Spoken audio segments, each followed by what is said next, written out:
listen more from him about how we should go for the future with Make in India. So this is just a glimpse of what we can say about Professor Motwani. But when we will start listening to him, we will probably know more from. We will get more out of his wisdom.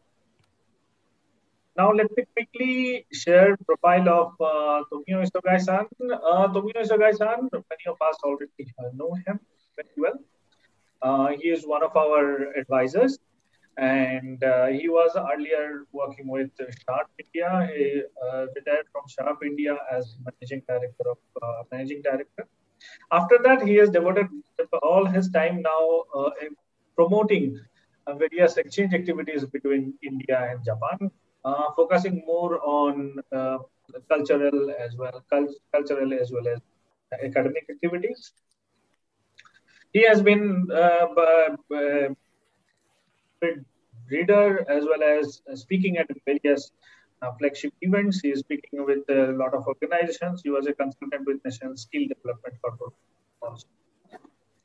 And since February 2021, he was appointed as visiting faculty at MIT World University.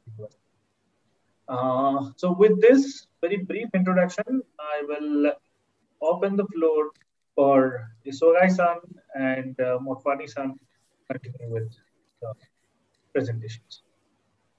So Isogai-san, please. Thank you, Abhishek-san, Siddharth-san. Very good evening to you all. Thank you for this opportunity. I'd like to welcome Dr. Motwani, who has been a very prominent teacher of Japanese language in India.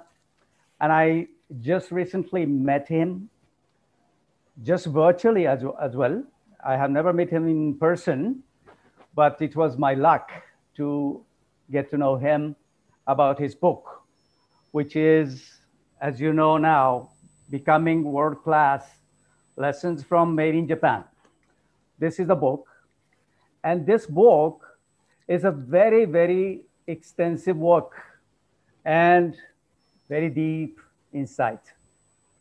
See, look at this volume of this book itself. It has more than 450 pages, if I do not include the index and so forth.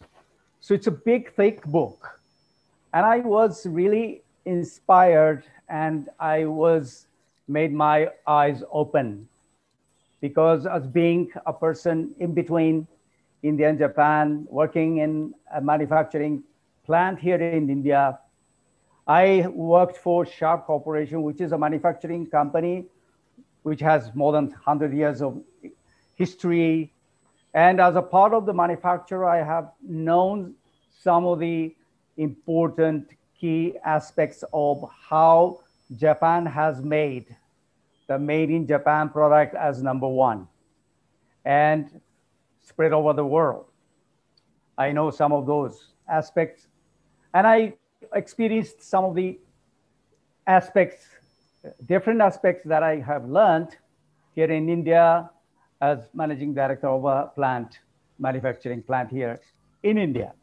So I was feeling there must be something that I can find as the right answer to the question like why India cannot be the #1, or just to be impaled with China as a manufacturing hub.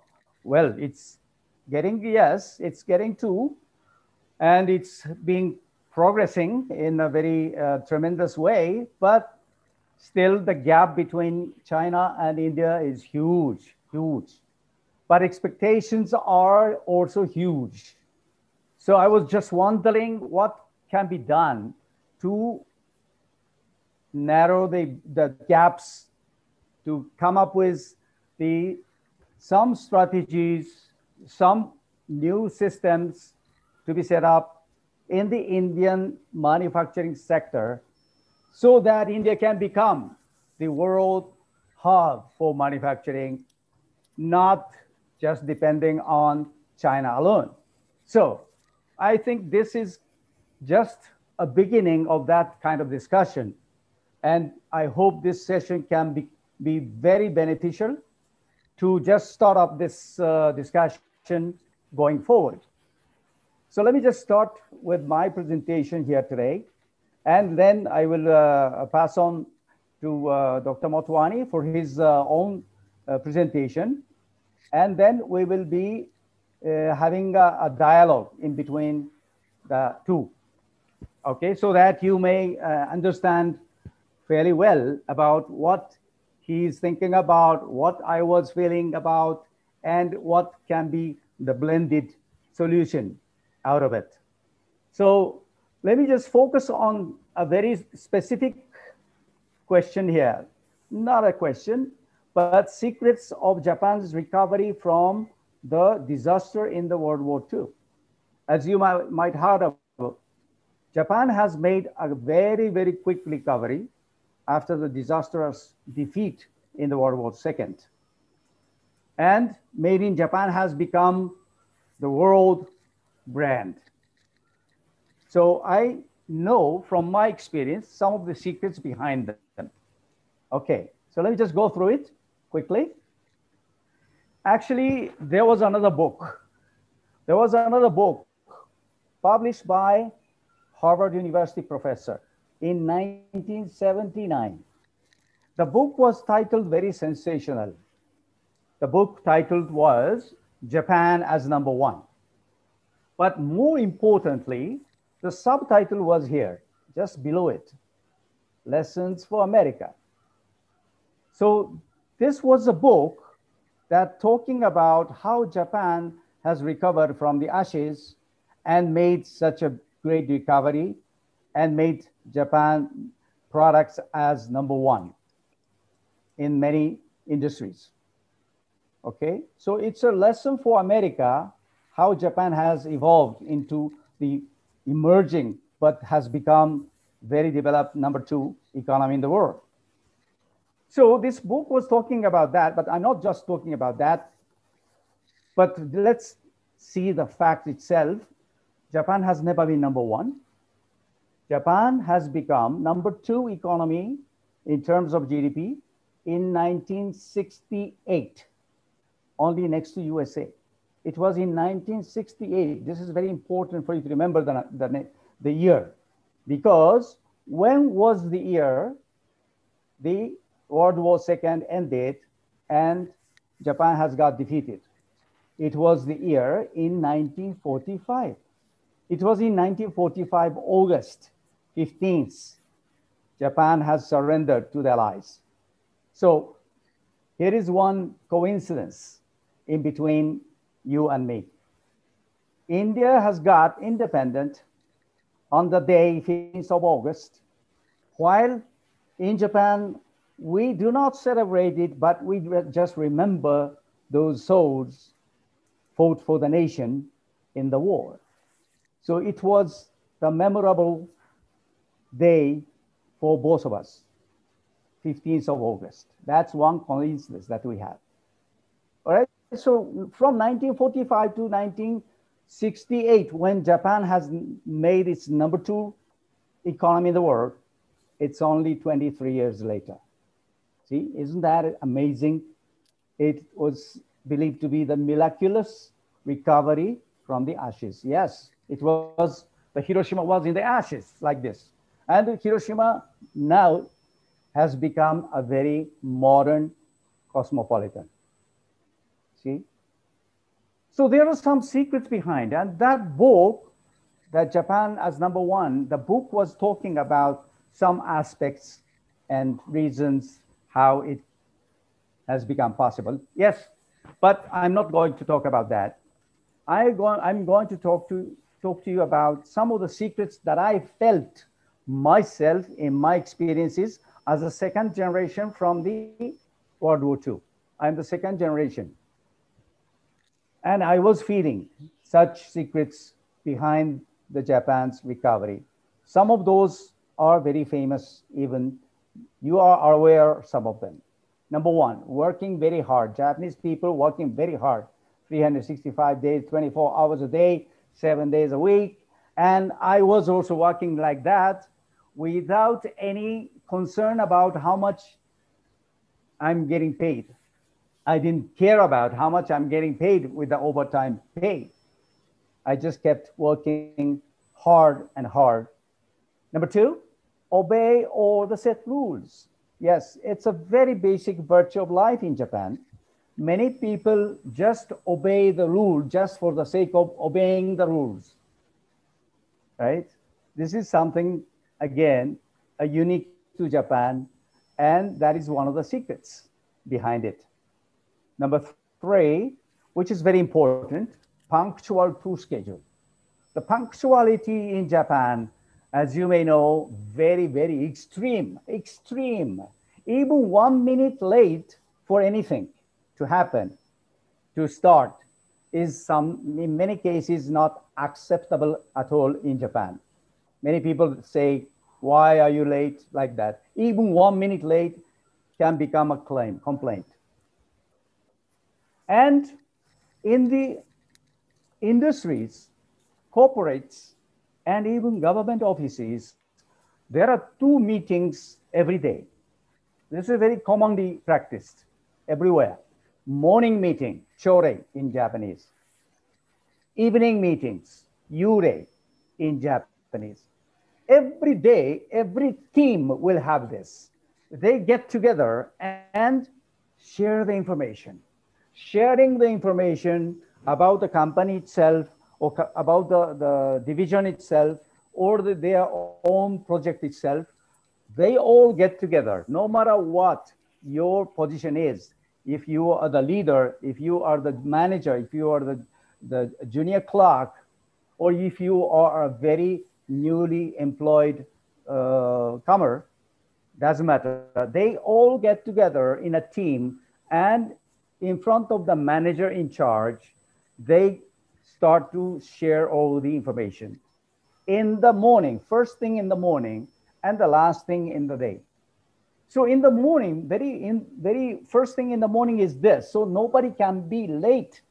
Nobody can arrive late in the office because this meeting is going on right at the sharp time, right? So that is another good practice, and that was a secret because everybody knows what to do for the day.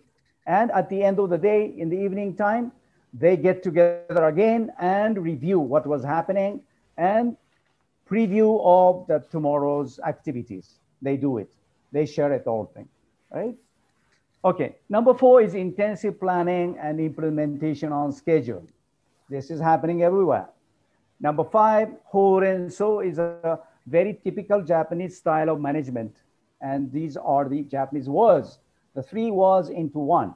Hokoku, reporting, renraku, informing, sodan, consulting. Those are combined into one action by the employees, horenso. They're supposed to report to your boss. Each one is supposed to inform to your boss what happened and do consulting with the boss. So this is where everywhere it's happening in Japan. TQC, okay, this is part of the program and theme of today's discussion as well. TQC, Total Quality Control. Yes, you may have heard about them. And the keywords are the two here, 5S, Kaizen. Those are the two important keywords in this TQC. And it has to be a daily practice by all, not by just a few people in a team. Everyone is involved, okay? And the next is teamwork. This is very, very, very important word. That's why I put it in the red mark.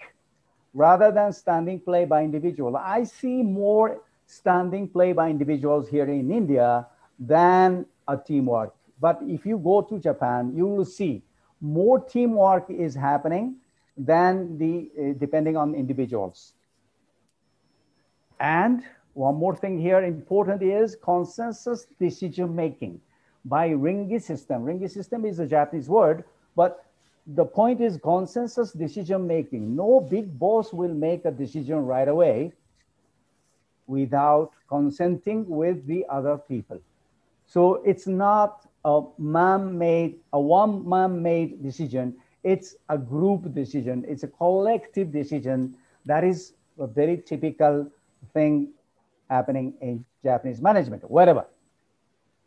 Lifetime employment. Yes, this is a great example. And this was also a secret behind it because I'm a good example. After graduation from the college, I was working for one company sharp as long as 37 years till I retire. So it's a long lifetime employment. How this can be possible? Yeah, job rotations. Yes, job rotations were happening, and progressive promotion system is also set. So whenever you make some good work, you achieve some goals, then you will be given another challenge, another assignment, and with promotions. That is happening. Okay, so chore, these are the two things that I like to highlight here in the Japanese management system. The chore, the morning meeting, is forcing everyone to come on time and start on time the work. Everybody get on work at the same time. And consensus decision making is a collective decision making. And also people are all feeling they are, the owners of the decision made. So that is another point. Okay. 5S and Kaizen, I just go quickly. 5S are like this: Seiri, Seiton, and Seiso, Seiketsu, and Shitsuke. The Shitsuke is the last one. It's very important because it's a self-discipline. Without discipline, nothing will work. Okay? So this is not the time to discuss this four topics, so I'll just quickly go through. Kaizen, as you may know, it's the combination of two Japanese words, kai, meaning change, and zen, meaning better. The Kaizen means the continuous improvement, all right? And one more thing I like to highlight here, Japanese management system, and behind that is here. In all public primary schools in Japan, there is a time slot for cleaning done by the pupils or the kids.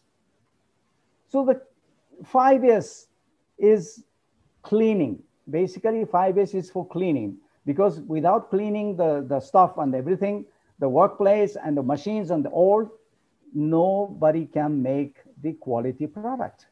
So cleaning is a very basic thing, and cleaning is being trained in Japan from the kids, the younger age. I was also doing this since day one, right? Since day one of the primary school, which is, I was 7 years old or maybe 6. Okay, so they learn how to clean the common places, and they also learn how to make a teamwork from that younger age. That is another secret behind this 5S is another key, all right? So I don't say anything about Swachh Bharat. Just you think about it, what you can do. All right. Swami Vivekananda is one person I admire so much. And here's one quote that I want to share with you. Swami Vivekananda said in 1894, Western efficiency and dynamism combined with Indian spiritual values create the best management system in the world. Very well said. Very well said by him. And India has done a great job following his words, but let's take a look at the reality.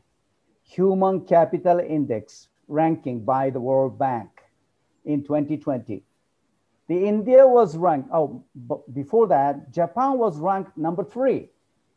Yeah, that's not bad. Great. I'm proud of that. Japan was number 3 ranked in the Human Capital Index. Those are the top 10s. Where do you think India was ranked? India was ranked in this Human Capital Index by the World Bank in 2020, 116. 116. You know who are the neighbors better than India? Vietnam, China, Brunei, Malaysia, Thailand, Sri Lanka, Indonesia, Philippines and Nepal are there ahead of India. So India has still lagging behind in this human capital index. This is one area that we need to look at in the coming decades. Next, Global Competitiveness Index by World Economic Forum in 2019 was showing Japan as number 6. And those are the top 5, right? India was ranked in this index as 68. 68. And those are the neighbors: Taiwan, South Korea, Malaysia, China, Thailand, Indonesia, Philippines, Vietnam, even they are ahead of India. So India still have a long way to go, okay, as far competitiveness goes. One more thing, Ease of Doing Business Ranking 2020 by World Bank again, it was quoted Japan as 29. It is very, very low. I feel very much shocked. 29 only. Those are the toppers, top 10s, right? But look at India where it is ranked also.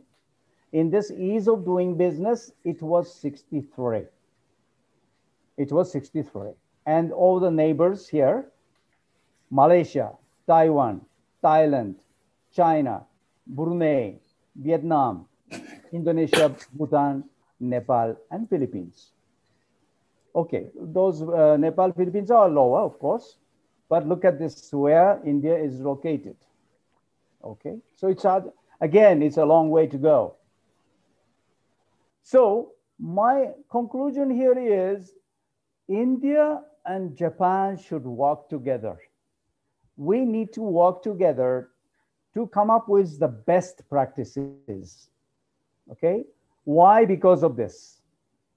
My point here, Japanese teamwork spirit and accountability, and combined with the Indian Jugaad concept, will create the best manufacturing system in the world. I'm talking about Jugaad in its very positive way.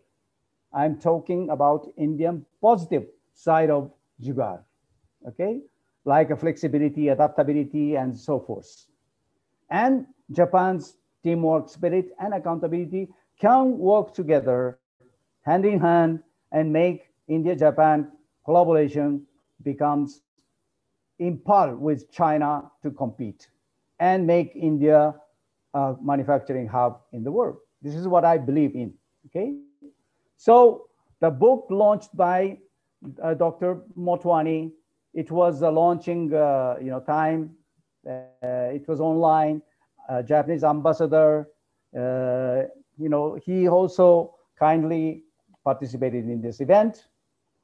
And here is a summary of the book, Becoming World-Class Lessons from Made in Japan. Of course, you're going to hear from himself, the author himself, but let me show you. The book expounds the Japanese manufacturing management model, which enjoys tremendous popularity in India, but has not yet been adopted in its entirety for a variety of socio-cultural reasons, such as lack of vision, direction from a long-term perspective, no collective thinking towards a common goal, and deficient business ecosystem due to human resource practices and the silo work culture. You will hear more about that from himself. And he's going to be talking about JMPs, Japanese management practices, with focus on TEI. This is a very important word, I think. Total employee involvement. Total employee involvement. And the people development are the ideal methodologies for India to follow. What India needs is to develop a mass manufacturing model of its own by evaluating the potentials and limitations of JMPs in India and selectively adapting, creatively modifying, and innovatively hybridizing the Japanese management practices as well as the new American lean model. That's a great, I think, idea that he's proposing. All right. So let's see what can be done. All right. One thing I like to share with you: the three wise monkeys, hear no evil, speak no evil, and see no evil, are very commonly known to Indians. But it not only for Indians, but also the Japanese people, they know it. Japanese people, they know it since hundreds of years ago. Okay. Now, what's happening right now? What's happening on a day-to-day basis right now, even today? There is kind of a monkey like this.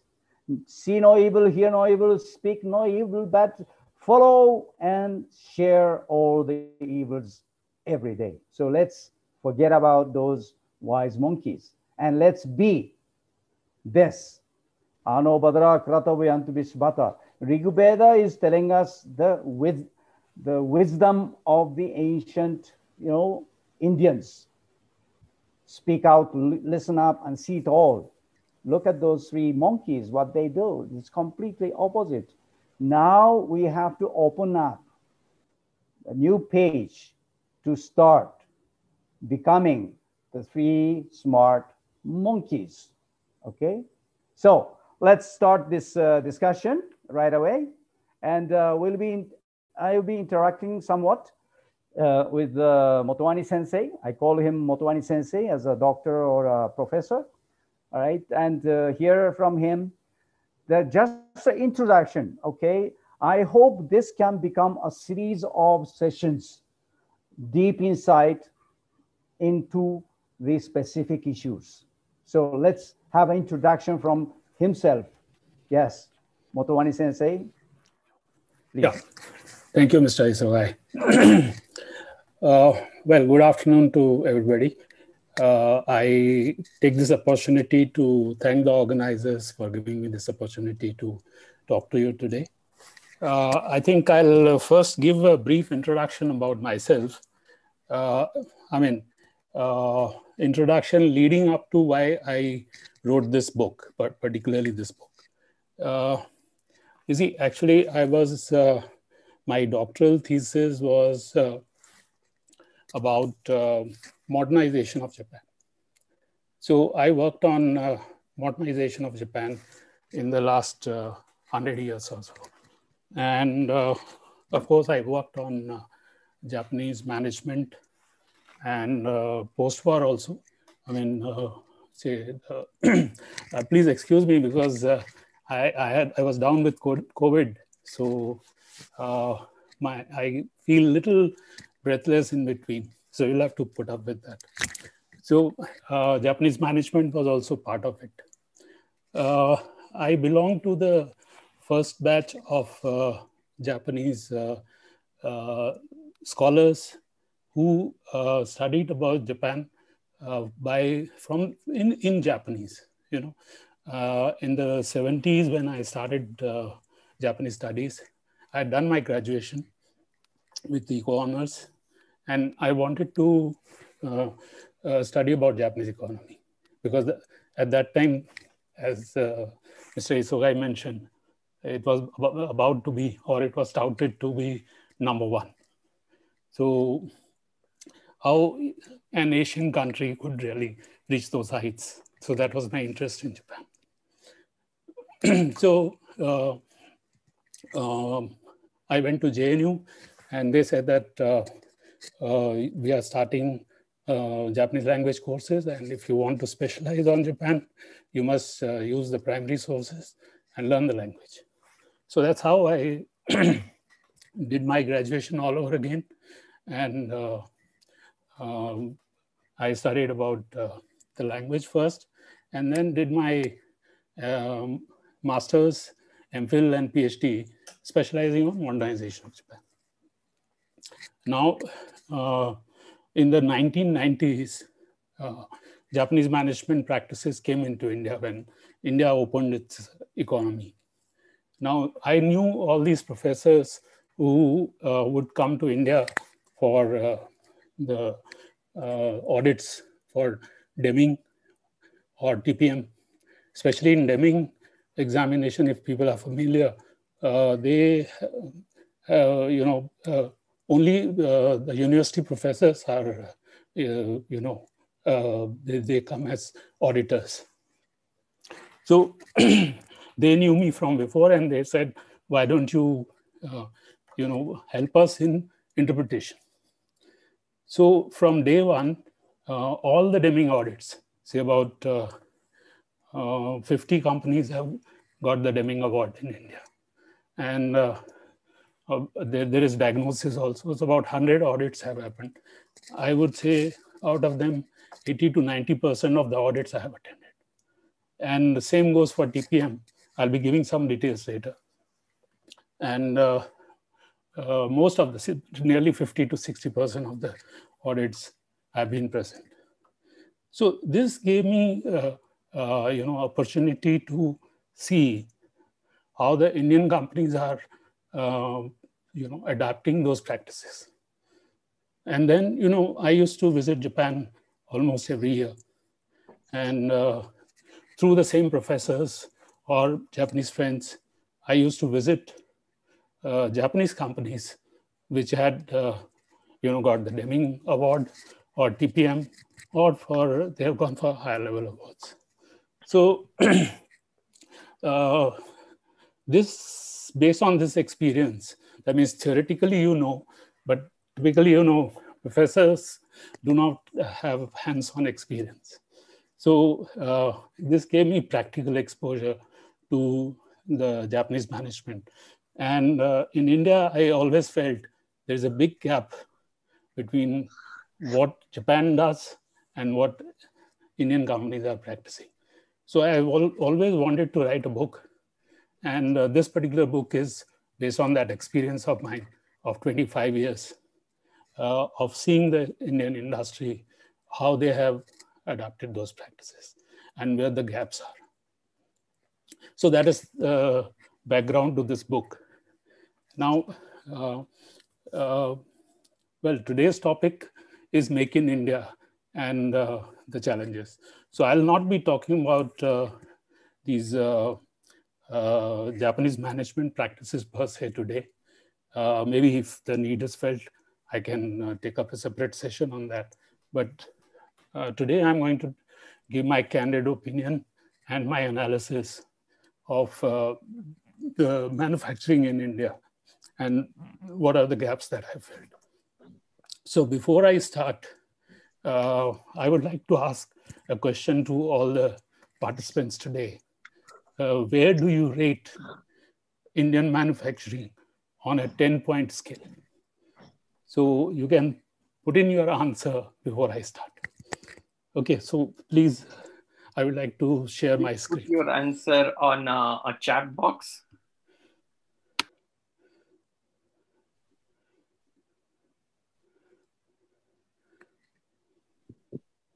So we can see some numbers coming as 3, 4, 7, 6 or 7, 5, 6. I think lowest being 3 and highest being 7. Okay. Okay. So can we share the screen? Are you going to share or you want me to share?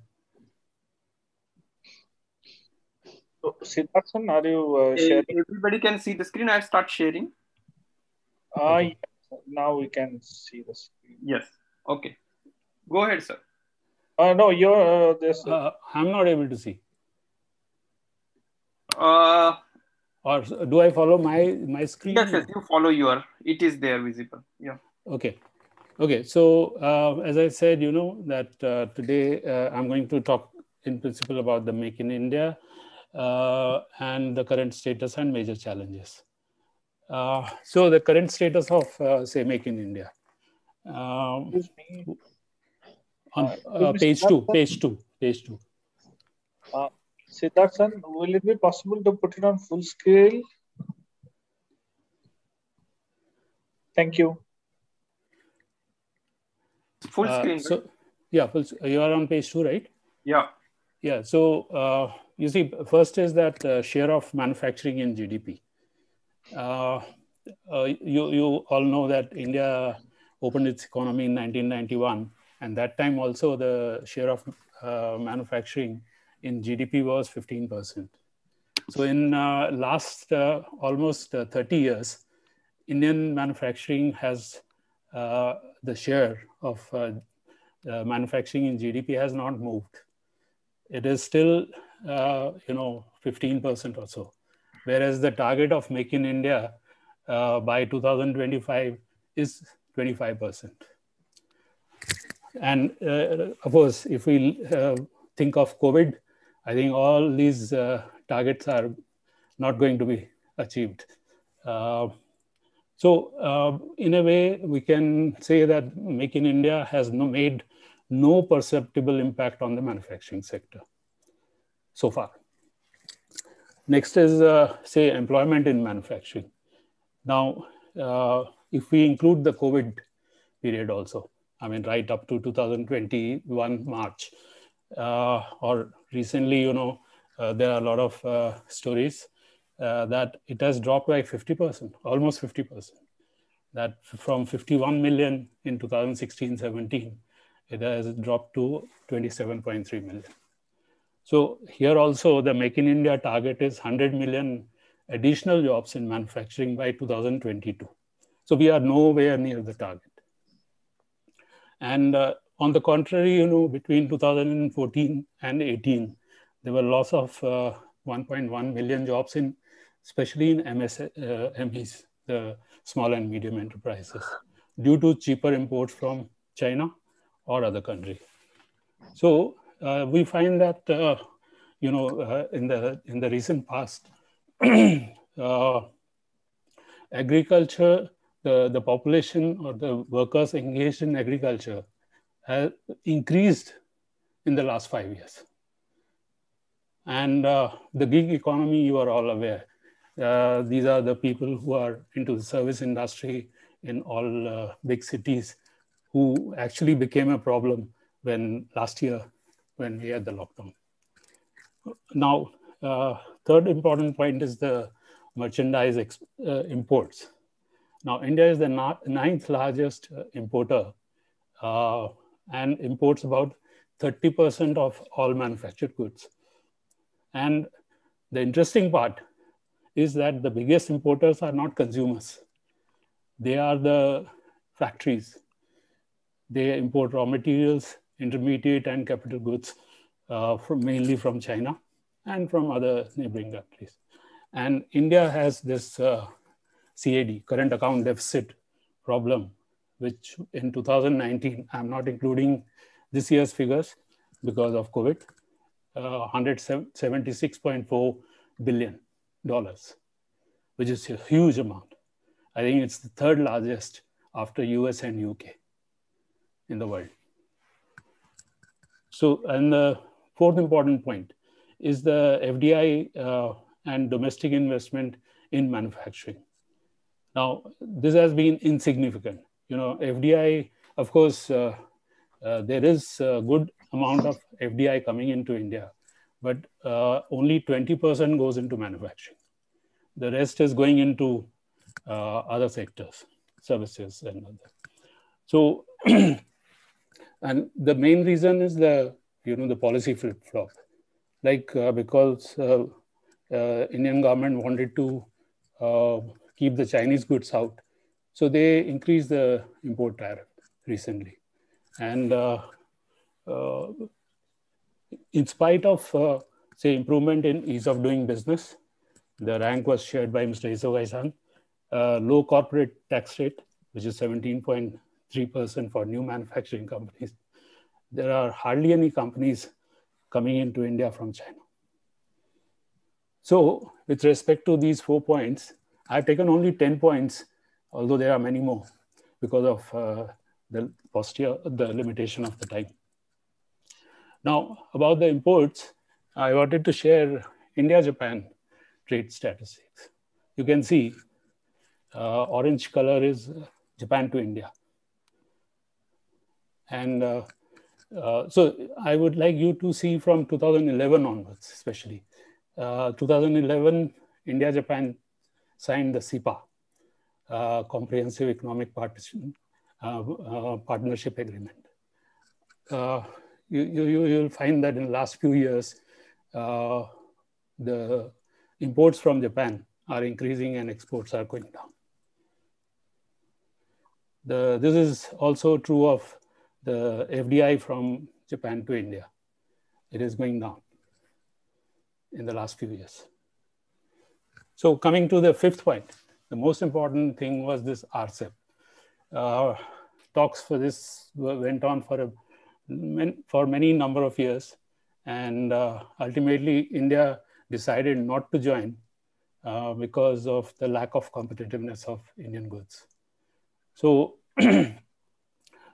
what has happened is that despite all this, despite higher tariffs, despite India being a mega market, we have cheap labor, we have government initiative in the form of Make in India. The imports from China continue unabated. So trade with China in last 1 year went down because of COVID. We were consuming less. Yet the China is the largest trading partner, and the bilateral trade gap is the highest at $40 billion. So, and on the other side, by choosing not to join RCEP, we have put off the inevitable. That is, we need to integrate with the global value chains if we want Make in India to be, and Make for the World to be successful. So that's another very important area where we have not succeeded. About the skill, India ranks 107th in the world in skill. So we know there are a lot of stories done in the newspapers that say nearly 85% of our engineers are unemployable, or even under the government schemes, Skill India or Pradhan Mantri Kaushal Vikas Yojana, only 18% of the people trained have been able to get the jobs.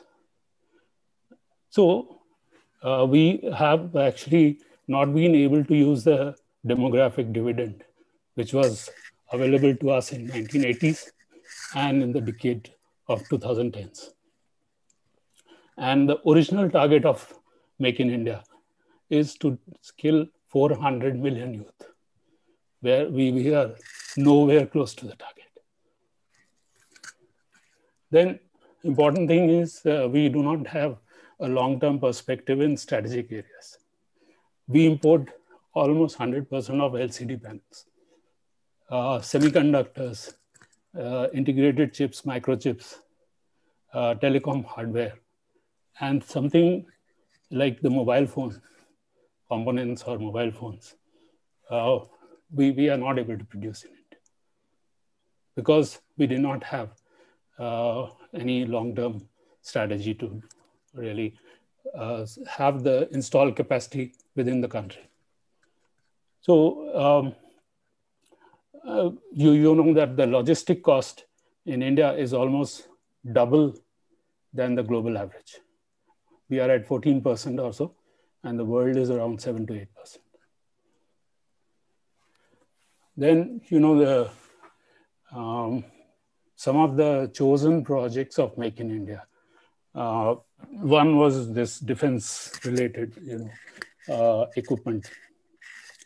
All those projects are delayed by more than 6 years. I've given the details, you can see them later. And there could be another reason that Make in India, something like Make in India cannot happen overnight. The gestation period is very long. Then, most infrastructure projects, every time we hear the world is complaining that Indian infrastructure is nowhere close to, say, China or neighboring countries. So these NIMSZs or industrial townships, those projects are really delayed. Then, the most important thing is that the MSMEs, we talk about Make in India, but then the OEMs are dependent on the vendors who are small and medium scale industry. So if there is no improvement in their productivity, innovation, or the quality, cost, delivery, the OEMs cannot really compete globally.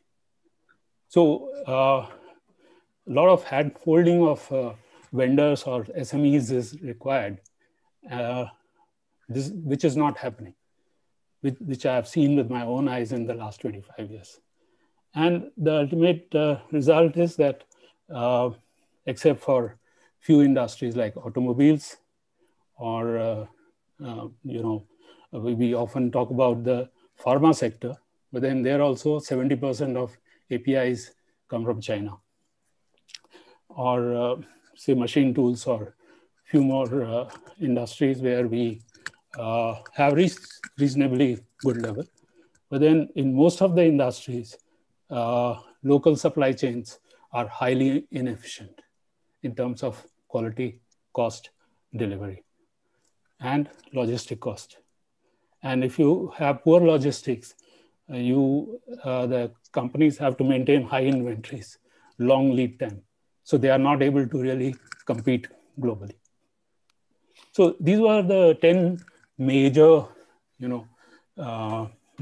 bottlenecks, I would say, of Make in India, which according to me are keeping Make in India down and unable to really take off the ground. Now, what is the current status of Make in India? If we see on the whole, there are no world-class companies in India. Through organic growth. So that's point number one. Point number two is evasive quality. I mean, I put Japan here and give an example of some Japanese companies in India. Maruti could export Baleno to Japan only in 2017, after 32 years of operation in India, 33 years of operation in India. Panasonic rice cookers, mixers, grinders, they export. And this was actually done, as a part of my survey for my book also. And they were exporting 10 years earlier to other countries, but they could not export to Japan because India could not meet the Japan quality. Whereas Chinese goods have met the Japan quality much earlier. So that's the difference. Then, we are somehow, I don't know, I have failed to understand, following low-cost manufacturing, which has no future.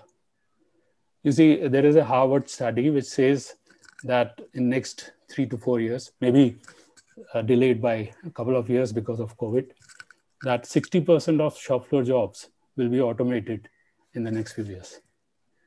So if that happens, we are going to lose all those outsourced manufacturing, like the pharma sector. If everything is automated, how much of that is going to come to India remains to be seen. Or for that matter, even automotive, say, components and all. And another important thing is that there is no sustainable competitive advantage. You see, any country which has to compete globally, it has to define what is the national competitive advantage that, say, India has. So you have quality, cost, delivery, technology, flexibility, or new products. So without any trade-off, if we see the Indian manufacturing, we do not have any stated national competitive advantage of Make in India. Okay. Now coming to this what is happening right now, COVID. COVID has really exposed the deep structural crisis and systemic weaknesses of India. You see, there is a decline in manufacturing growth rate, which was happening even before COVID happened.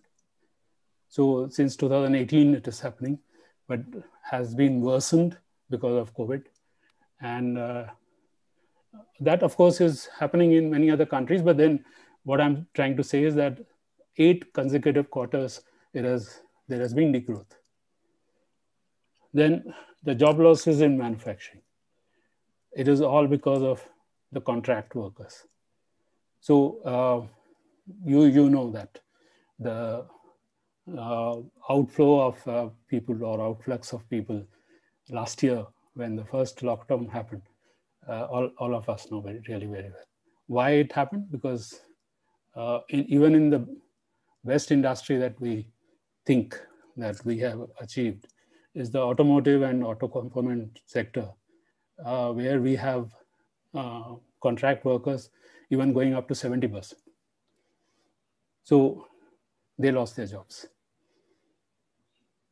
So what I'm trying to say is that they did not, those industries also are not having a long-term strategy, which I'll be talking a little later. Now, talking about the logistic constraints. We had erratic oxygen supplies because of which many people lost their lives. I myself was almost on the verge of that. Now, just see, logically, if you see this situation, that hospitals typically do not have oxygen plants in-house. Globally, if you see that most hospitals would have oxygen plant in-house. That best practice is known to us, but we never had those, and these oxygen plants are located at a long distance.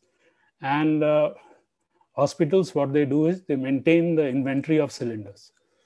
So if the regular supply is not there, they switch to cylinders.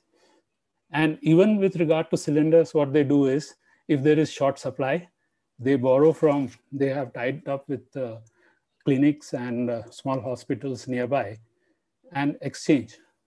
They borrow from them, and whenever those hospitals have shortage, they give it to them.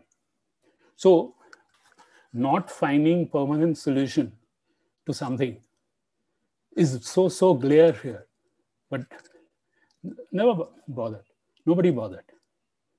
So even last year, after the first wave happened, this problem was identified. And from the PM CARES Fund, funds were allocated to government hospitals to set up oxygen plants in-house. But once the January, February, this first wave peaked. So what they did was all those plants which had not taken off, they were put on the back burner. And then the second wave happened, and all this chaos which happened is because of all this. So no learning there from the first wave.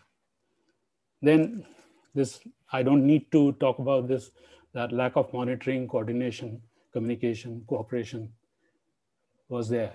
So which was thoroughly exposed. India was supposed to be, or projected till recently, as the world's vaccine factory or pharma industry. We've not been able to scale up. Now we have to import. So no lessons were learned from the last wave. So it has laid bare the chinks in our work culture, in our lack of discipline, and the firefighting approach that we follow. And to be very frank, I have seen this happening in most of the manufacturing plants in India. So, I mean, this is my personal analysis, that you have risk management, you have heard about risk management and crisis management. Risk management is you identify potential risks and eliminate each of those risks so that no crisis happens. And what Mr. Isogai-san said, the Jugaad of India. So if you have the situation-based management against that. Now, which is good. It is for people to decide. I'm just trying to point this out that we are out and out a crisis management society or crisis management people. Now, from this, or what Mr. Isogai was explaining to you, that there are cultural issues, because see, manufacturing is not rocket science. You have to follow certain, discipline, and everything falls into place. I'll be talking about some of the basic concepts in 2-3 slides. But before that, we have say some of the cultural issues which are keeping our manufacturing or Make in India down. You see, in India, we have obsession with white collar dreams. Everybody wants to have a white collar job. Now, this is very, very, interesting to note that people who say join, suppose in India, of course, blue collar workers never get a chance to become white collar unless they get certain certifications or qualifications. In Japan, what Mr. Isogai said, there is progressive promotion. So everybody has a fair chance to become the CEO of the company. So in India, interesting part is that even if a blue collar person becomes a line manager or a manager, what he thinks is that he doesn't need to go to the shop floor anymore. This I've seen with my own eyes. So there is a denigration of manual work in India, which we all know. Secondly, reluctance to take problems head on. Because in India, everybody thinks that he's right, and refusal to acknowledge the problems. Then, as we discussed just now, we wait for crisis to happen before we respond, which is proved even between last year and this year in our response to COVID. Then lack of collectivism or a collective effort, planning, communication, coordination, consultation, which Mr. Isogai-san was explaining how they do it on daily basis. Then the short-term perspective. Best example of this, again, I was really amused to read that last year after the first wave, the temporary makeshift hospitals were set up in all the cities, including your Pune. And it was dismantled this January or February.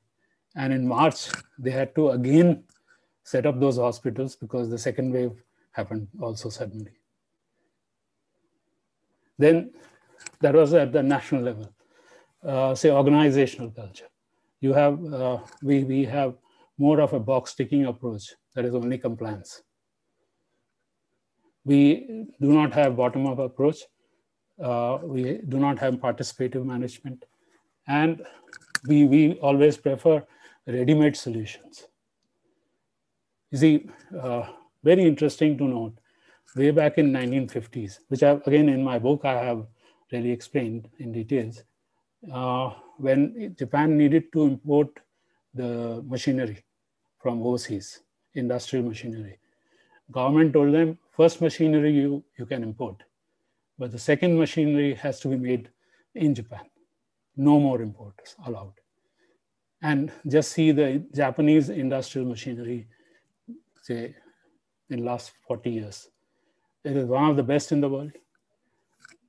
In certain machine tools and some, multipurpose machines, they enjoy 70%, 80% market share globally. So then, even with respect to HR, we take people from outside. So ultimately, we have so much of attrition happening, people doing job hopping. Mr. Isogai was mentioning that we give everybody opportunity. No lateral hiring is there, and what happens is that everybody, once he joins a company, he remains with the company for life, and ultimately it's the company which benefits, it's the nation which benefits. Here nobody benefits. So, and then, I fail to understand why can't industry train its people? And in India, most of the time, industry feels that if I train the people, they will go and serve somebody else. That's the simple reason. So, and then we have excess dependence on formal education instead of training people ourselves. So we will get a person who has got certification. And ultimately, the paradox is that these people are not able to use that knowledge because the ecosystem doesn't exist in the company. We have, those who are from the manufacturing or who know about Indian manufacturing, we have HR department and we have IR department. They work totally separately. IR is for blue collar workers and HR is for the white collar workers. I'm not going into details. So you see this 9 to 5 mindset that I've mentioned, it is no learning from yesterday, no perspective for tomorrow. Whereas Mr. Isogai mentioned morning meeting, evening meeting, you discuss what we need to do today. Evening, you report that what was supposed to be done today, to what extent this has been done, and what we are going to do tomorrow. So ultimately, what happens, and then just missing cross-functional management. So, I do not have enough time to really go into all the details, but then I have just, enumerated rather those for you to really ponder over those things. About individual work culture, we have silo mentality, where we do not really share our knowledge with others. We have limited Kaizen mindset, and it's more of craze for certification, but little hands-on. Since I'm running out of time, so I'll quickly now go to the next slide. That is slide number 10. That we also have, the weak review mechanism. That we don't really review, say, Make in India. I have mentioned those 10 gaps. Have you ever seen at any place there has been a national level debate to really discuss those problems and say that these problems we need to review and find out what needs to be done to achieve those goals? The Make in India goals have been tweaked time and again. What was to be achieved in 2022 has been put off to 2025. What were the figures for 2022 have been lowered. So there is a very weak review mechanism. There is a lack of standardization at all levels. And I would rather go to the extent by saying that there is hardly any standardization for white collar. Then not looking at the process, but looking only at the results. See, we need to, say, government looks at, say, GDP or GST collection, or maybe the export figures. But you see, there is no qualitative analysis. Say, if we look at employment, what is the quality of employment? That nobody checks, no discussion on it. So typically, we need to look at the lead and lag indicators. And of course, most important thing, is that there is missing cross-learning across industries. You know about Toyota. The Toyota production system, or just in time, has been adopted by many other industries, say railways, the postal services, the parcel delivery system, many industries, so it is not that a particular industry's know-how or knowledge is applicable only in that industry. If it is available in the public domain, so many other industries can, adapt the best practices and, improve their efficiency. So, I mean, coming to this Atmanirbhar Bharat, we need to really identify manufacturing value chains, or for that matter, Make in India. We need to identify manufacturing value chains with the best global prospects. Then scale up in sunrise sectors and transform underweight sectors, and also support the emerging value chains. Then we, as I said earlier also, we have not defined the national competitive advantage. With strict timelines, we need to really specify if we really want to achieve Make in India and Make for the World, or Atmanirbhar Bharat. Then there has to be long-term planning with quantitative and qualitative goals, and policy support and strategic investment. And most important of all, concerted effort by government, industry, and academia.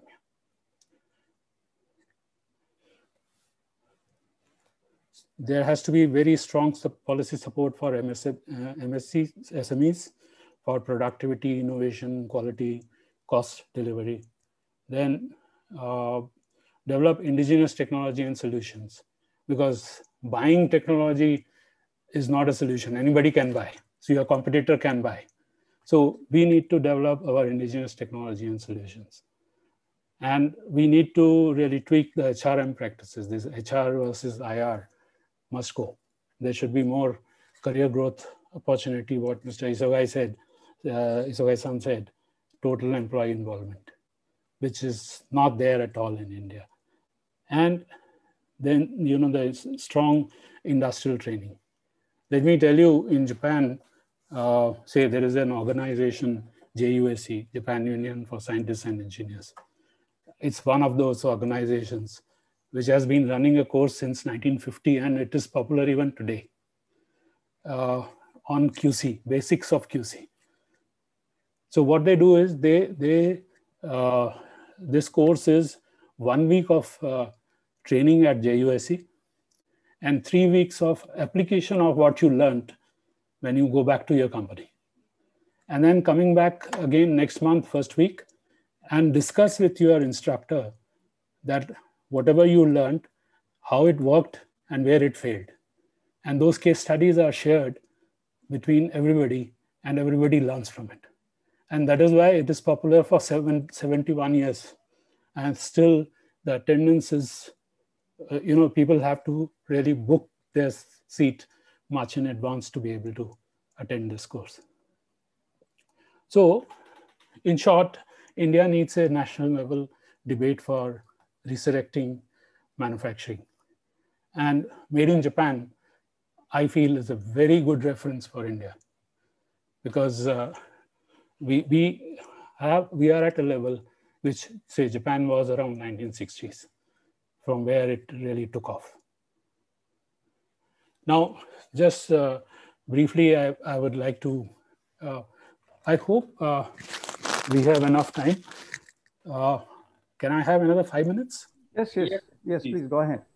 Okay, now the Japanese management practices have been very popular in India. As I told you, about 50 companies have got TQM certification, Deming, and about 447 plants have got certified for TPM, which is again very popular in India. I mean, just see the number that out of 447 plants which have been certified for TPM, level 1 is 292, level 2 is 126, level 3 is 26, level 4 is 3, and level 5 is 0. Now, you see, you take level 1 takes 4 years to challenge, 3 to 4 years. And level 2, after that, it is every 2 years. So what happens is 3 plus 2, 5 years, almost 90% companies give up. The reason is what I just mentioned here on the previous slides. Because the expectation goes up, you have to graduate from, say, all the forced deterioration, I would say, or the negative indicators have to turn into positive indicators. You have to be best in the industry, say in India, and then you have to reach a world-class level by being the best globally. So you have to set those targets. So when it comes to that, most of the companies shy away. So say 90% of the companies are giving up the Japanese management practices in 5 to 6 years. Why? Because it calls for discipline. It calls for changing certain HR practices. It calls for setting certain goals and targets and achieving them. So they shy away and switch to something else. So companies start with TQM, then go to TPM, then go to Lean, then go to Six Sigma. So this is the problem. That if we really want to make in India or even achieve this Atmanirbhar Bharat, we have to do certain really common sense things, Now, this is the way forward, which I think is more or less repetition of what I have already said. This presentation will be with you. You can ask your members to study and can write to me also on mail. I'll be glad to answer to those. Coming to this last slide, these are some of the common sense based Japanese concepts. Manufacturing is all about developing people or human capital.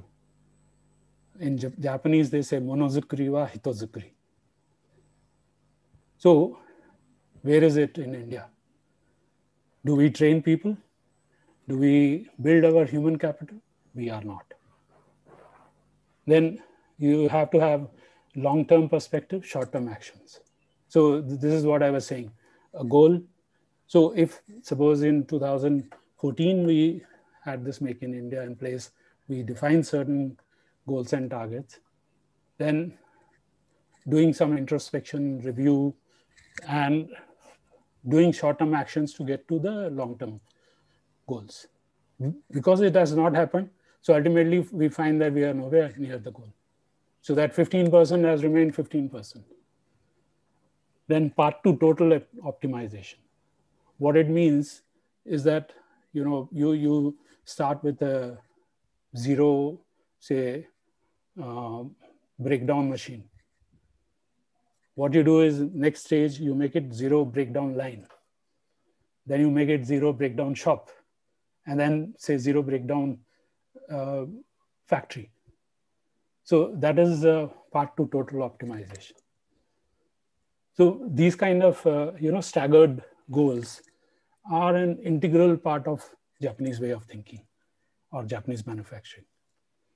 Then preventive thinking, that you say you have heard about Kaizen. I have seen in those 500, 600 or 700 audits that I've attended, they present that we had this problem and we did Kaizen to improve it. But you are being wiser after the incident. You in the first stage, that is fine. Any problem happens, you eliminate it. But once the failure mode is known to you, or defect mode is known to you, next stage, you should try to prevent it. So that preventive thinking does not happen. The bad news first. In those morning meetings, it is bad news first, not the good news. That I did this, I've achieved this. Then this model area approach. Model area, you go on expanding till you make the whole company a model. That's the approach. Move the goalpost. So it is the involvement of senior managers, the senior management, to keep shifting the goalpost so that, you achieve higher goals. Then, say set logical metrics. Now, you see, most companies show I have schedule adherence of 100%. So what does it tell you? If you have a buffer of 2 days inventory, you replenish the buffer and show schedule adherence 100%. What is great about it? It doesn't. So you have to move on. You have to move on from schedule adherence, say, SKU wise, is the model wise, order wise. Then you will come to know the real problems where the gap is. Then continuous improvement through collective wisdom. You know that Toyota achieves is, some 2.3 trillion yen operating profit from this Kaizen and through collective wisdom because of involvement of each and everybody on the shop floor. We don't share data with our blue collar workers. We have different reasons for not doing it. But what I'm saying is that wherever we can adopt some of these concepts, why not? If we are, say 600 companies have got certified, 500 companies have got certified, and other thousands are trying to, challenge these awards. How many of these concepts are at work remains to be seen. In Japan, you have say shop floor workers are allowed to revise the standards. Can you imagine this can happen in India? And in Japan, they have been doing it for last 50 years, Mr. Isogai-san? Yeah. They 50, 60 years. So, they are allowed to revise the standard if they find improvement in that. Sure, every stage. So in short, two important things. In Japan, they say do what you're supposed to do and do it properly. How many of you understand Japanese? I can say that. So, atarimae no koto wa atarimae ni yare. And get your boots on. So no armchair management. So in Japan, say you have QC, then you go to QA, quality assurance. The QA managers go back to their line jobs. And in India, people are not at all willing to go back to the shop floor at all. So, I've just, tried to capture some of the gaps in this Make in India today. And of course, all these concepts, all this Japanese approach is explained in details in my book. So if you read that book, you'll get to know, where the gaps are there. And I think, I'm not saying that Made in Japan can be replicated here in Toto. What you can do is, you can adopt some of those concepts, which can work in India. Many of these concepts can work in India. These are all common sense based.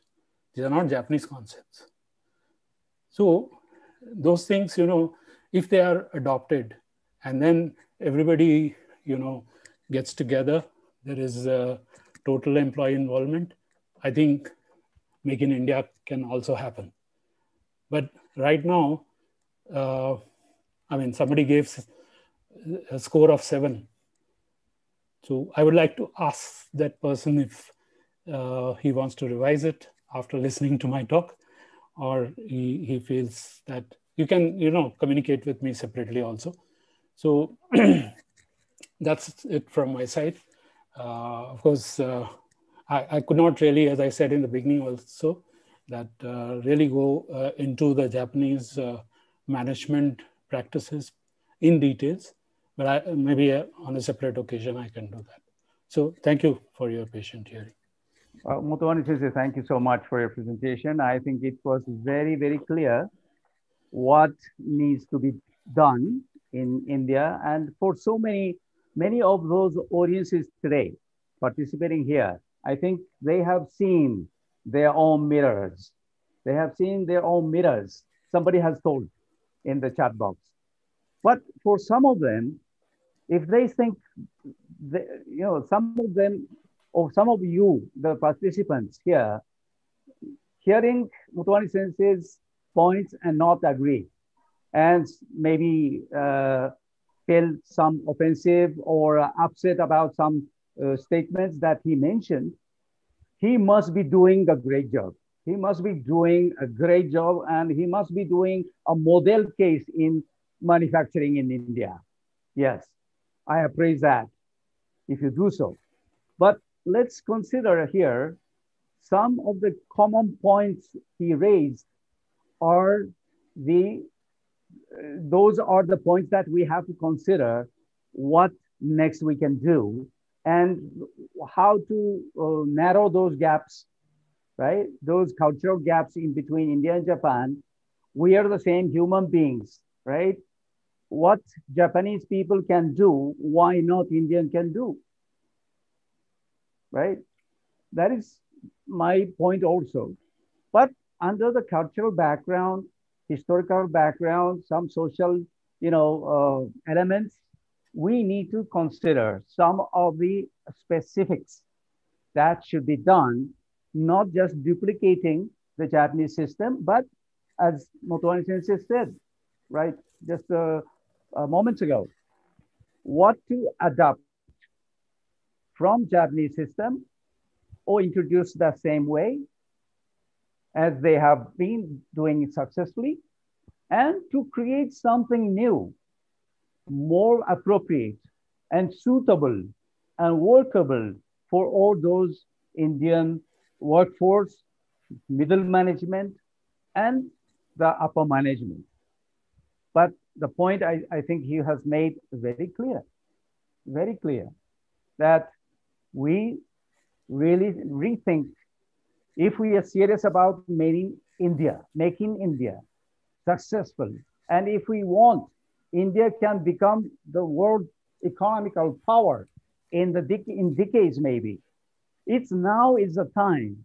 I think now is the time to consider what next we can do. I think Motwani Sensei has laid a whole picture, what are wrong and what should be done. But how it should be done, let's discuss it. I think we can really make this as a series of talks, and we together go down to the each areas of deficiencies that we see, and we can talk about how we can fight against it and making India as a real success. So I'd like to ask Siddharth-san and Abhishek-san to get some of the questions raised amongst the audience here today, because it's time now, 25 minutes to go.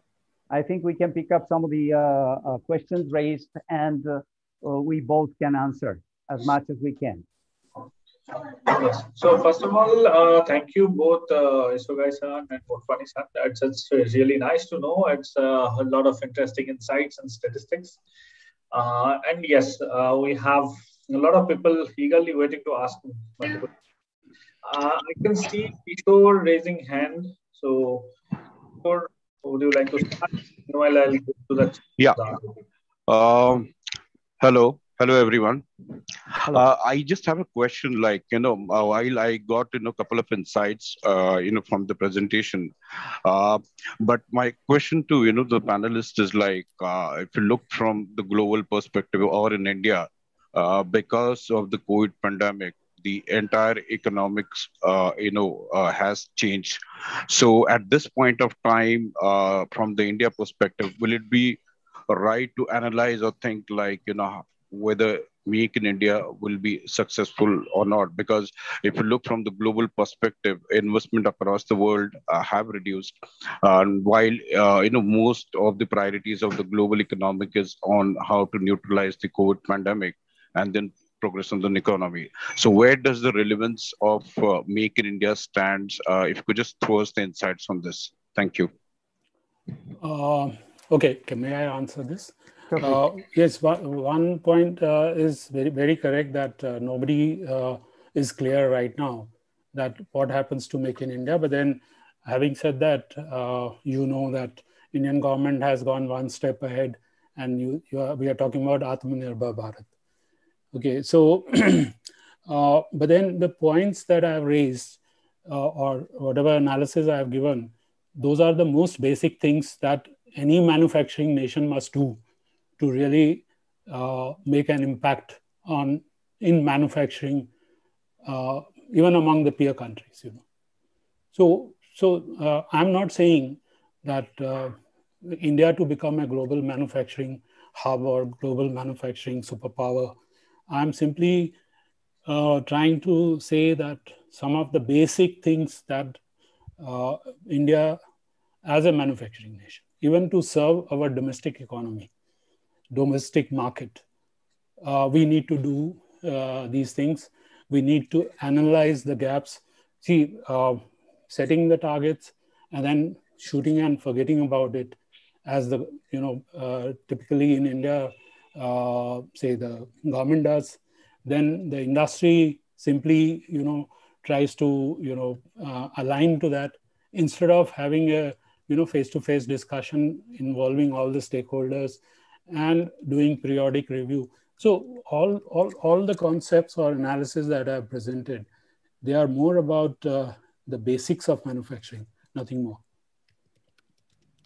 Yeah, right. And I like to add that COVID-19 has made everyone rethink about how to strategize their business, how to reshape the norms of working. So there are so many new normals in manufacturing too. You can't just keep doing the same way as you have been doing. Now is the time you have to think about what next to do, what changes has to make. And this is the right time. And it's a good time to see what Japan has done and what else we can learn from them and what else we have to create as a new ways to do business. And one more thing, because of COVID-19, all the world has seen the situation, what's happening in China is not going to be forever, or should not be forever, or we should not just depend on China alone as a manufacturing hub.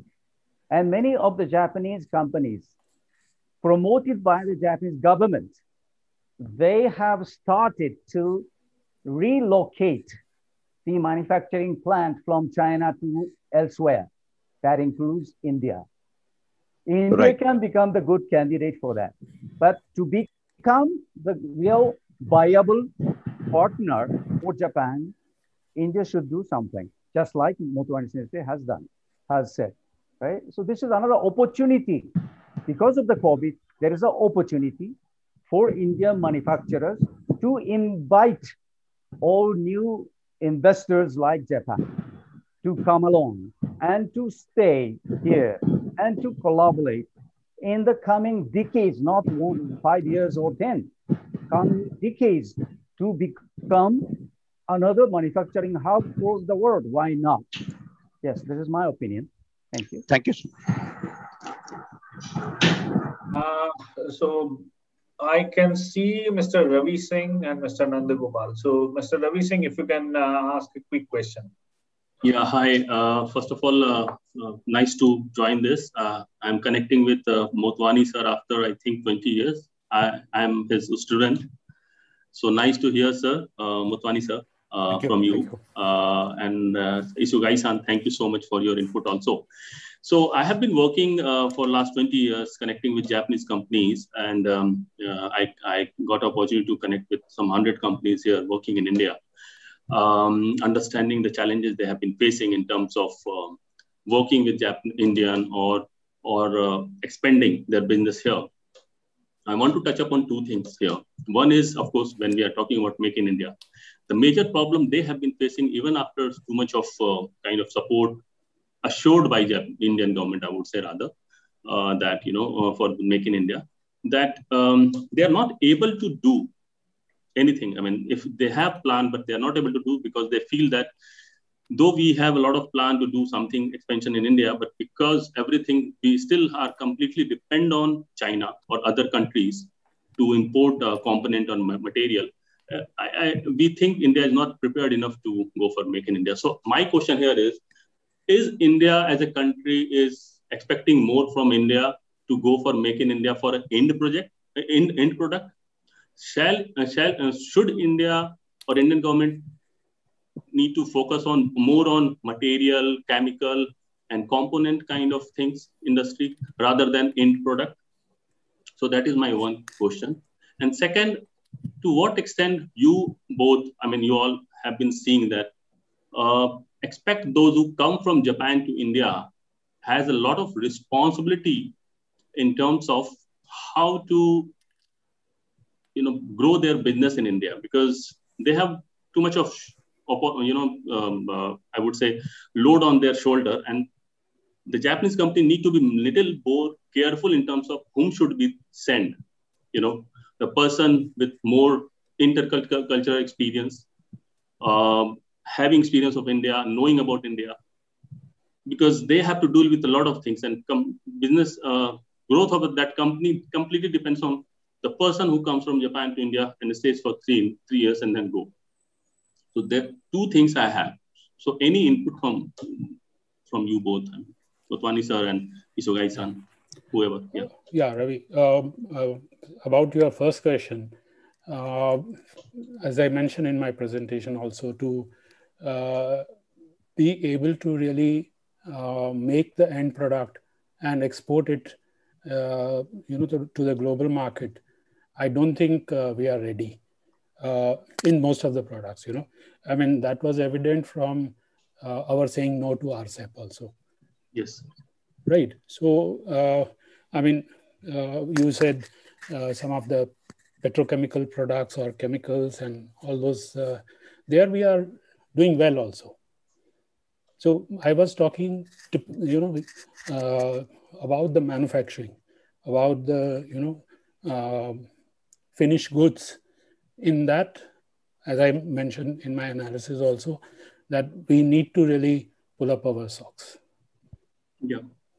And second thing, you see, even the Japanese who are coming to India, mostly, I mean, especially in manufacturing, because they are not able to work in a heterogeneous environment that exists in India because of the labor issues and all those things. So they are dependent on the Indian management. So even in Maruti Suzuki, I was while I was writing this book, I went through India Today in 1983 or 84 when this was being launched. So that time he talked about some of these concepts or some of these aspects of manufacturing. And in 2015, I mean, in 1984, he mentioned that India needs to really improve the quality, improve the cost. And in 2015 or 16, I think, he was addressing the National Conference of ACMA, National Convention of ACMA. And he said the same thing. I saw that video. So 32 years, and I mean, if I quote his words, he said that Indians promise a lot, but when it comes to implementing it, they shy away. Oh. Okay, so in my book also, I have talked in details, please do read the book. Sure, sir, sure. I have talked about this, B2B, transfer of Japanese management and B2C transfer of management. Now, what I mean by B2B is like Maruti Suzuki. So Suzuki Japan, transplants the Japanese managed concepts in their joint venture in India. Mm-hmm. Okay, and then you have all these companies which are getting certified. They are B2C. I mean, it's the Japanese, those consulting firms which are catering to their customer needs. Okay, so you will find big difference between, say, the transfer of Japanese management in those B2B and B2C. But even in B2B, most of the Japanese feel what you just mentioned, that, they are not able to really, they want to do so many things, but they are not able to really implement, because ultimately the show is being run by the Indian middle management. Yeah. So you have tremendous constraints there. So what I'm trying to say is that basically there has to be, some industrial body or some organization which has to play the central role in say, responsible for Make in India. And then there, all the, the knowledge or the know-how or the best practices have to be brought and then implemented from the national level to the industry level with the clear goals and targets. Otherwise, we may miss again. Yes, sir. Yeah, and just to add, already something new has happened. Japanese government has already started to help Indian manufacturers to develop the human resources. Some of the good examples have been laid out in the Japanese, I just forgot the name, but Japanese manufacturing school, like an institute, Japanese Manufacturing Institute has been set up in many, industrial fields like automotive, in Ahmedabad. Yeah, it's NIMS. It's sorry, yeah. It's NIMS. Right. National Institute of Manufacturing. Exactly. Thank you so much. Yeah, National Institute of Manufacturing. This has been already set up by the help of Japanese government in the industry. The automotive is one. Daikin is another. The consumer electronics fields or appliances there, and some other fields as well. So this is happening. So this indicates that Japan is also really, thinking India is the next destination for Japanese investments, and it's going to become the one of the biggest markets for not only local markets but also the export markets. So it can become another manufacturing hub. That's what Japanese government is thinking. That's why it's been there. Like these new things are happening, and Japanese township for manufacturers, right? Japanese industrial townships are also being set up. There will be a 13 in Guwahati in the coming years.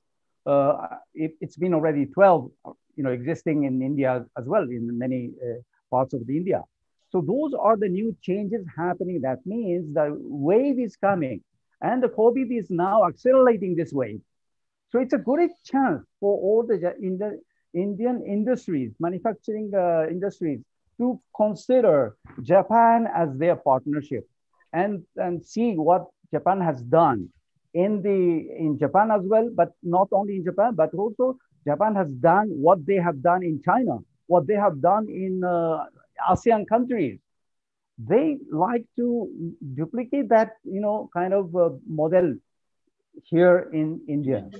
So Indian manufacturers should accept those ways that Japan has done in China and the rest of the Asia. But in many cases, the Indian manufacturers Indian owners of the manufacturers having their own philosophy, having their own, technical expertise and experience, and they have the pride. So they sometimes they don't accept as is, as proposed by Japanese. No, no, no, no, I don't want to do like that kind of thing. So it's a kind of conflict always happening. So we have to narrow down to a level that, each part can be successfully, duplicate those and deploy those manufacturing systems just as Japan has done successfully. So that is what Motwani Sensei is proposing. Yeah, if I add one more thing, these NIMS, there are 12 of them. One more is in the pipeline. These are supposed to be the model for Indian ITIs. And, Maruti Suzuki has spent a lot of money on setting up two NIMS, one in Gurgaon and one in Nimra, I think somewhere in Haryana, near close to Delhi, and another one in Ahmedabad. So, you see, the basic idea is to set up these kind of ITIs. So they have created the model, 12 models for Indian government to emulate them for the large number of ITIs that exist in India. So the ball is in now India's court to really, if they think that, yes, it is good, they can train their people. And mind you that some of the big names in Japan, like, Toyota's, big names, Mr. Ochiai, who was the global manufacturing head. Mm-hmm. He was just a middle school graduate and got trained in these schools, and they became the global manufacturing head, right? After middle school, mind you. Taichi Ono, who was, everybody knows, who was responsible for TPS. Mm-hmm. After high school, he studied in these schools. And then he became one of the top management of Toyota.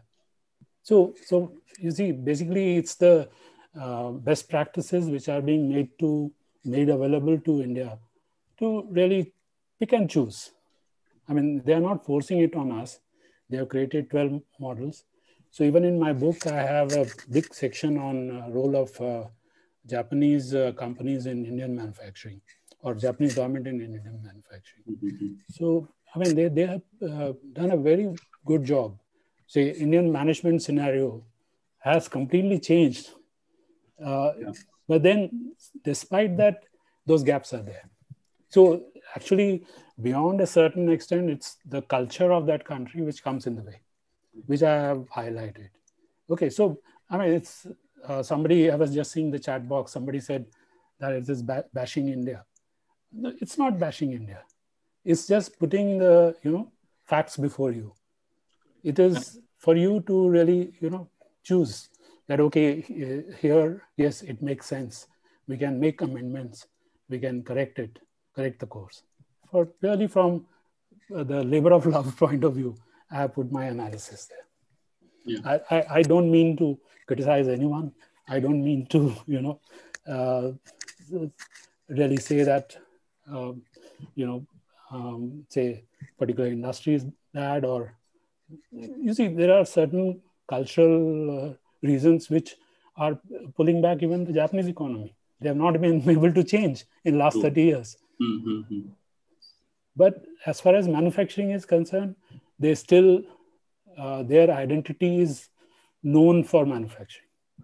And even after 30 years, when people say that, Japanese economy, they lost 30 years, the Japanese themselves say, their current account deficit, first time it happened in 1911 when the Great East Japan earthquake happened. Only because of the earthquake it happened. Yeah. Even 91 they had, since 91 they always keep saying lost 3 decades. So, I mean, there are good things to learn from Japan as far as manufacturing is concerned. Thank you, Professor Motwani. Thank you, Isogai-san. We have very little time left, so Mr. Nandgopal is raising his hand for quite some time. So, Mr. Nandgopal, can you please keep your question really short? Yes. Thank you, Sogai-san, and thank you, Motwani-san. So, very good presentation. I've been associated with Japanese Oh, you are on mute. Mr. Nandkumar, European production. Yeah, yeah. I've been associated with Japanese and European production for some time, since 1997. So, what I still feel is like, what is the kind of association we, India and Japan bring, or what as an organization, as IJBC or any other Japanese organization can bring to develop more MSME related joint ventures in the country. For example, we are talking about Toyota, we are talking about Mitsubishi or Daikin or Maruti or all those stuff. But there are millions of MSMEs which are in India, small and micro level businesses, which are open for associations and which are open for joint ventures and things. How can we help, or how can these associations of Japanese can help them grow big? Probably that itself can bring Make in India a big successful. Yeah, thank you. You see, actually, like India, Japan also, 97% of the companies are MSMEs. Only 3%, 2 to 3% are large companies. Right. And those MSMEs, they do not have the capacity to go global or go for joint ventures. So the Japanese government has a lot of programs, like even the Shinkansen project, which is happening. So a lot of MSMEs, they come as a part of that larger government project where Japanese government is involved, and they guarantee them that they can come and deliver. So, I mean, I would say, if from that perspective, if you see Indian SMEs, they are even nowhere close to what Japan is. Okay, so I think personally that we need to first have a policy, national level policy, to support SMEs, because they are short of capital. I have seen, second level, second tier, third tier, vendors who simply are not capable to go for a joint venture immediately. So I think the SME level, we need to have certain programs. And in my book, I have suggested that Indian government can always use the Japanese ODA, the Official Development Assistance. We are the highest recipient of Japanese ODA for last,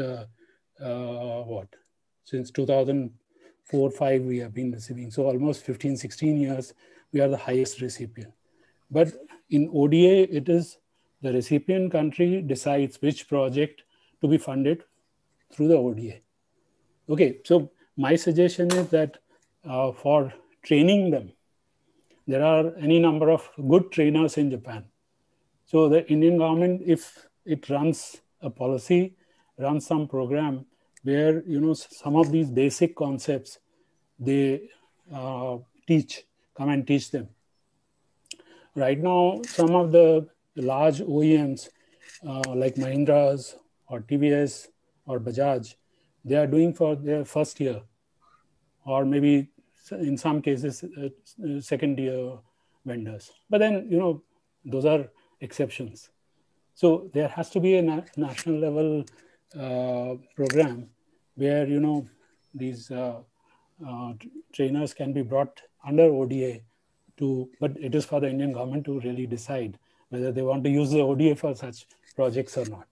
But you see, there is no choice. As I said, OEMs are dependent on vendors. If you see, even in the automotive sector, because most of these certifications, I was talking about Japanese management, the TPM awards and all, mostly the OEMs have got it. Okay, and if I see even in the automotive sector, which is one of the better ones, 70% of the quality defects are assignable to the vendors. So if they really want to improve, they have to do hand-holding themselves. Or if you want to really go to the the critical mass, then the government has to run some program to really bring up their level. There is no shortcut to it. Thank you. You cannot really think of a joint venture with a Japanese company, SME. I personally think that India's second tier, third tier are way off the Japanese, say, level of, say, their quality, cost, delivery, or innovation, technology? Because in India, India is a much bigger country as such a number of So, populations and MSCs. I think we should thank you, be Mr. able to. Nandagopal, Mr. Nandagopal, Yeah, sorry to cut you short, because we are already six, and we have Mr. Jaswal and Mr. Jagdale here. They have raised their hands for questions. So we will probably take this last two questions. Dr. Jagdale, if you start with, and then followed by Mr. Jaswal. Oh, thank you, Abhishek, for the opportunity. First, I must really appreciate Prem ji for giving such a wonderful insight and showing us the mirror. I have been going through some comments, and some comments have been criticizing that we are talking too much negative, too much bold. I think at our age and our maturity, we should be very honest to ourselves, because as a citizen of the country, nobody has a personal intent. It's a national interest that we have to accept the truth. And I have been working in the area of innovation, supporting startups, having set up 150 companies, and having known all the ecosystem in the country. I fully agree with Prem Saab, what he has said, because if you see our policy wise, there's no policy proper mechanism to cross check what we have said, whether it has been delivered, if not delivered, why it has not been delivered. There's no policy execution mechanism and feedback. None of the Indian policies say that what is going to be the feedback and how we are going to rectify and continuous improvement in what we said. So in short, we dream big, act small, trust hardly, and ultimately achieve negligible. Whether it's a Make in India, Startup India, we had come up with zero electronic import policy, and highest subsidy to set up large scale manufacturing, electronic manufacturing, was given 500 crores. You know that in that money, you can't have zero electronic import policy. You can't have even zero electronic assembly. We can't set up an assembly line, forget the manufacturing of electronic components. So our policies are not commensurate with our action and kind of backing that is required. I think that's missing. Let's have clear. I'm sure that Motwani sir, there might be few industrial examples which are gems, who have inculcated policies from overseas like Japan, and they have been doing very well. They may be small SMEs, but I definitely have some examples in mind. We must learn how they have done in India, learning from the experiences overseas. I think we need to have a dialogue. I would be very happy to have a personal dialogue with both, of course, Isogai-san and Motwani-san later on, because now I'm pushing government of Maharashtra to have a first greenfield innovation zone region, taking 3 coastal districts. And how do we, it will be enlightening for me to interact with both of you. Thank you very much. Great, thank you. Thank you, Dr. Jagdale. Sudhir ji, if you come up with your question. You are on mute. Thank you, Mr. Motwani, for your insightful presentation. And thank you, Isogai-san, for you beautifully capturing the Japanese work culture. I had an opportunity to work in a Japanese, relatively large to medium-sized Japanese manufacturing company in Japan, where I was the only Indian. So I can relate everything which Isogai-san has said. And Mr. Motwani, I totally agree with you that the ecosystem is totally different. But I want to bring out a couple of points that what I could have observed, the application of first principle is pretty high in Japanese manufacturing company for any problem solving, and respect for R&D and design. and the work ethic which goes along with that. So coming to the point of what we're talking here on Make in India, as you know, a lot of automobile companies and vendors are supplying to global companies to meet their standards. There are many companies. So is it somewhere we need to have Design India also go along with Make in India? Because the mere stress on Make in India possibly leading to those inefficiencies which we talked about, of course, coming from culture, from wherever else. But those things were there in Japan also some days before. That history is not far. But then work ethic, culture brought in. So do you think that the central point, Design India, Make in India need to go together? And that's my question. Yes, I mean, you see, basically, we have to rather look at the entire value chain. You see, the entire value chain has to be efficient in terms of, as I said, Q, C, D, innovation and technology.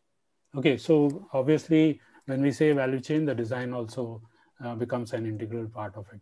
But I mean, even if you say do well in design, ultimately, you know, if you don't really look at the efficiency of the entire value chain, you will not be able to really integrate with the global value chain, or you will not have efficient value chain to compete even with the peer countries to really prevent any cheaper imports happening into India.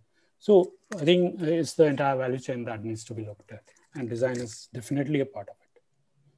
Yeah, I fully agree with Motwani Sensei on that. Okay, before you close, I think in the chat box, many people said want to know the title of the book, where to get it from. So I think the organizers can do that. Give them my email ID. I can organize sending them. Yes, definitely. So Siddharth, few last comments before I say thank you. You are on mute. Okay, yeah. Thank you so much to my today's both guests, Professor Motwani and Isogai-san, as always supportive. In fact, he introduced me to the Professor Motwani and suggested me to let's have this session, and I'm very happy that we could make it happen. Thanks to Professor Motwani, instead of he faced a little bit of problem of this COVID as we all are facing, but he's now recovered, safe and healthy, happy, and this session could happen. I really enjoyed all the discussion. Where I am connected with the manufacturing section is that I, as an IT company, I work with several manufacturing companies in Japan also for automation tools building in terms of software and all. And living in Japan for a couple of years earlier, and now also stuck in Japan, living here. I'm speaking from Japan right now, so I many time I relate, and there are many things that instead of getting into debate what is which is best for us, what we should do is who is good. Japan is good, we are good, or Westerns are good. I all the time get this question, okay, then how about the German culture and German manufacturing? How about the Japanese? So I said, let's not get into that. What is the best? We need to innovate ourselves and take what is best for us. And there we are not really taking. We are just getting into the debate as usual. Argumental Indians are there. But overall, there are really great suggestions. I'm already reading Professor's book. I'm halfway through. I really wanted to finish it completely before this session, but I couldn't do that. I have a proposal here, and I'm going to leave it to everyone here, and we're going to send an email afterwards. This session, maybe tomorrow or day after, you will receive for your feedback also. But we think Professor Motwani as well as Isogai-san and other competent people, we want to run a series of lectures on this topic, on a more specific topic, on very more specific. Maybe today he highlighted and showed us us mirror. Maybe in next lectures he can show, okay, how to get rid of this or what we can do about it, at least on a personal level. We know government level, there are many things and they will go on their own pace, but what we can do. So maybe I would like to propose this openly to all of you, that if we conduct such a series of lectures, would you be happy to attend, or what you would like to learn and what you would like to listen from these lectures? What should be frequency and all? We will send you the email. Please let us know through that. Based on your feedback, we can definitely arrange such a series of lectures on a very specific topics. Once again, thank you very much, everyone, for joining this session, and I hope you have many takeaways today. Yeah, that's it from me, Abhishek. Yeah. So thank you, Siddharth. Thank you, everyone. Thank you, all the participants. Thank you, Isogai-san. Thank you, Motwani-san. It's really nice. As I already said, a lot of interesting insights we can see, and this should lead to our next series of lectures. And I think we should request Dr. Jagdale also share his thoughts. Whatever associations, SME associations he has seen in India, successful SME associations with Japan, we can probably set up a discussion some other day on this topic. So once again, thank you everyone, and we will come up with our next set of lectures very soon, as Siddharth already said, and we'll see you soon. Okay. Thank you. Thank you. Thank you. Thank you. Thank you. Thank you.